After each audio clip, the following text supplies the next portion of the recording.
All right, guys, what's going on, man? We might have an entry on NCTY.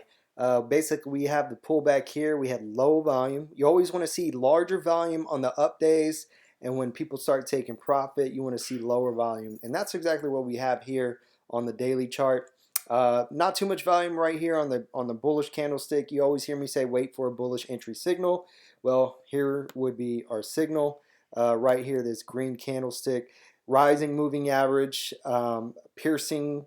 It's called like a piercing bottom, I believe it's called. It'll pop through, it'll test that lower moving average, but then come right back up.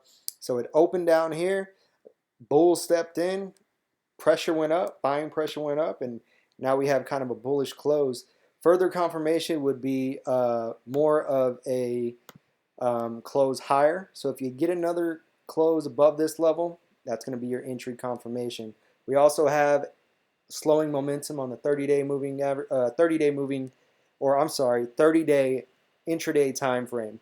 So you can kind of see here you have lower highs, lower lows, lower highs, lower lows, lower highs, lower lows, lower highs, lower lows, lower highs, lower lows, and then all of a sudden up here you have a higher high and then a higher low. Lo and behold, right on a pivot zone, right on a moving average. Broke through this moving average. So we have some bullish sentiment here. Let me know what you guys think. Let me know if you have any questions. But I think tomorrow we might have further confirmation for an entry on NCTY.